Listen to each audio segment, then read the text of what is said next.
Getting the Brunswick rifle ready to shoot. William Hovey Smith, 2014. I'm the author of Extreme Muzzleloading, and here we fire our first few preliminary shots with the Brunswick rifle. This is Hovey Smith, the backyard sportsman, and we're getting the Brunswick rifle ready to shoot. One immediate problem with shooting the Brunswick rifle is where you get these belted balls. Well, the only source that I'm immediately aware of for moles is by a person by the name of Jeff Tanner in England.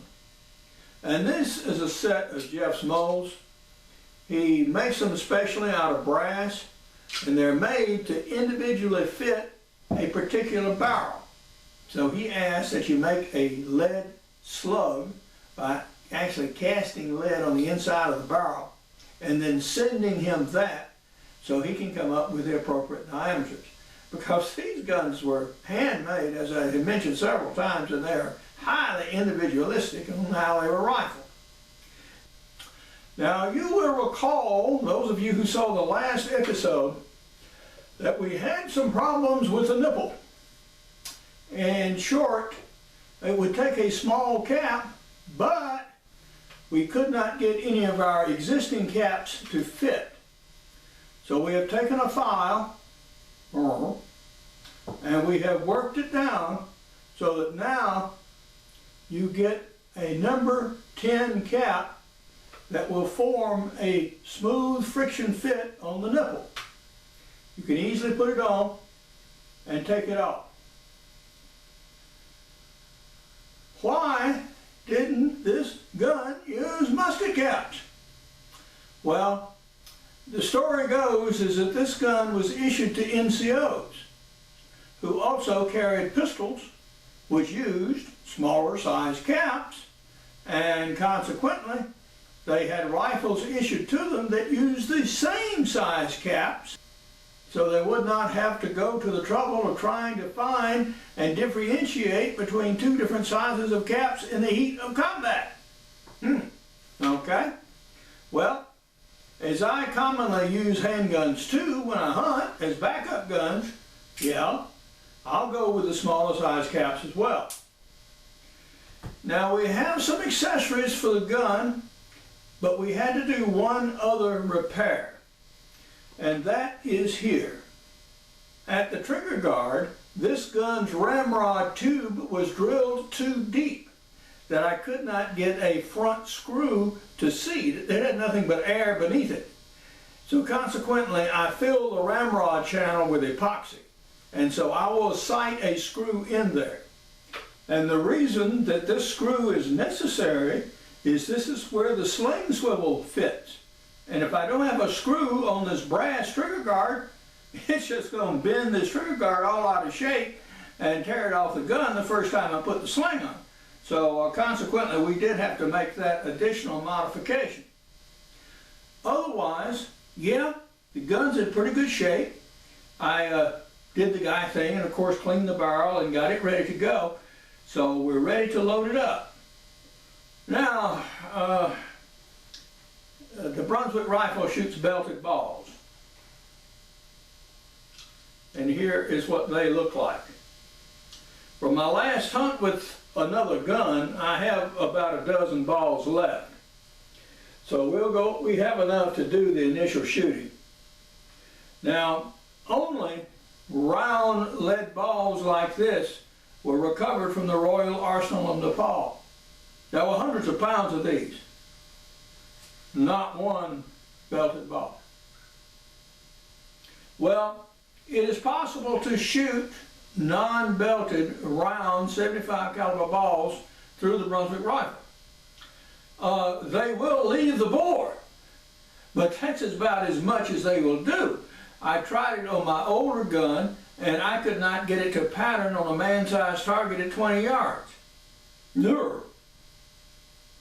Now this gun was designed to shoot patched belted balls like these. So we have some patching material and we already have some lubed and ready to go. So here we go. Nice lube patch. So this will do. So we'll put down powder first, and we'll discuss that in a little bit. Then an 11 gauge wad. Now you can get 11 gauge wads from Dixie Gun Works. Then about 30 grains of cream of wheat as a filler. Then we load the patch round ball. Okay? Now all of this is done to help give a good gas seal on this ball and to protect the patches from either burning or tearing. The bores on these guns are typically very rough, particularly these Nepalese guns. And so they tend to cut patches very badly. So if you're going to shoot them at all, yeah, you need to use a patch, and that's why all the buffering and stuff is used. If this gun has a better bore than I think, then I can do away with some of that stuff and simplify loading. Now about powder charges. I have never fired this gun. And what we're going to do is we're going to start it off with a load of 60 grains of powder. Now that is a very mild load in this gun. And we'll measure out 60 grains here.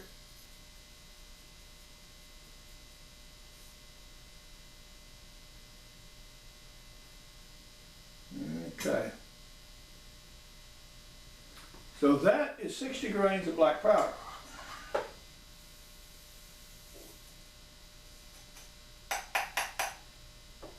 There we go.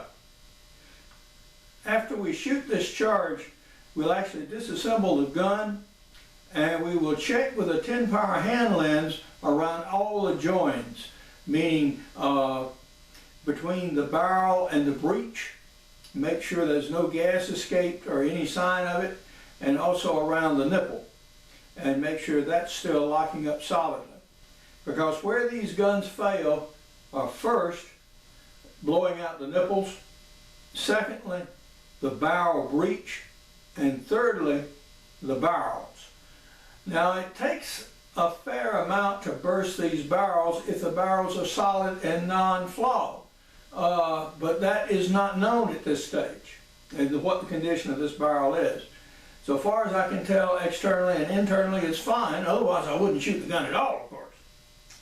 So we will work up the loads, and we'll get up to, a load of say about 85 grains of FFG black, as well as our filler materials and a patch round ball. Now that's a reasonable load for deer in this gun, and I have killed deer with it. So that will work. Now when I go out west for elk, then yeah, I want to jack up the load somewhat and maybe go to 777 powder instead of FFG black powder. But these are developments that will come along. So next, we're going to actually go out and shoot the gun. We're now going to go through the loading of the Brunswick rifle. And the first thing we're going to do is to test the functionality of the gun by firing a couple of caps on the nipple.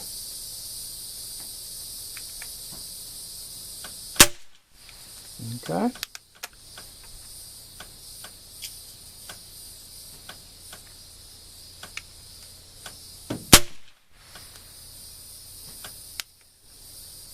Well, that certainly indicates that the ignition passages are clear and the gun is in fact functional.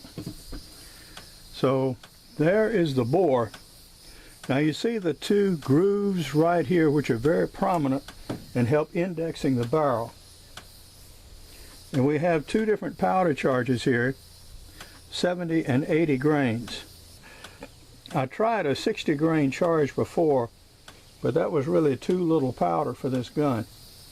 All right, now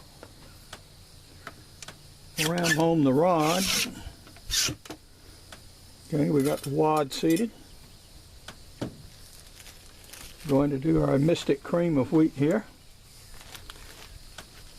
Help do a gas seal on here.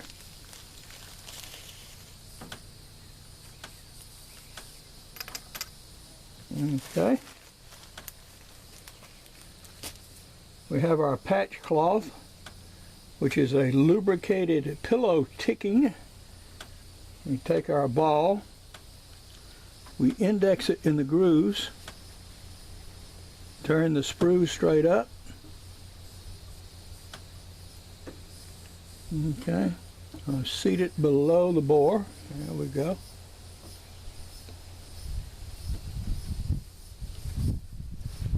Cut it off.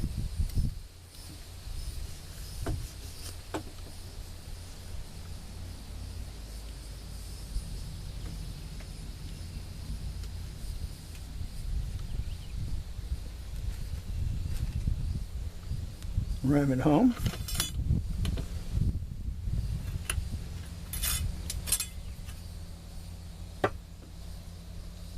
Cap.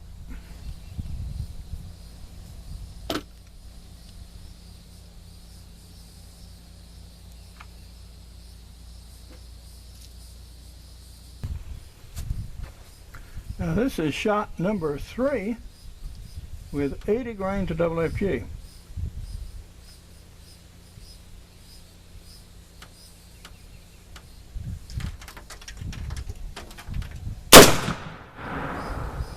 What? We have 2 big holes in the target there that strike at 25 yards, approximately 10 inches from the point of aim, and separated laterally by about 2 inches. Well, not bad for an old gun and a couple of different loads, and the first shots fired from it. These 150-year-old relic guns may be unsafe and dangerous to shoot, so have them checked out by a gunsmith before you dare use them. But now, this is Hovey Smith, reminding you to hunt what you eat and eat what you hunt. Be legal, be ethical, be safe, goodbye, God bless, and see you next time. Among my prize-winning books are Extreme Muzzleloading, Backyard Deer Hunting, Crossbow Hunting, and Practical Bow Fishing, and all of these are available as softcover and e-books. I'm also the author of an 8-book e-book series on muzzleloading guns, including building or restoring your own muzzleloader. Jeff Tanner in England will make you a custom mold for your Brunswick belted ball rifle, and here is his address.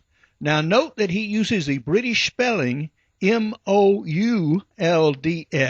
for molds. For info on my books, blogs, and videos, go to my website at www.hoveysmith.com. Good hunting and good eating from the outdoors. Goodbye and God bless.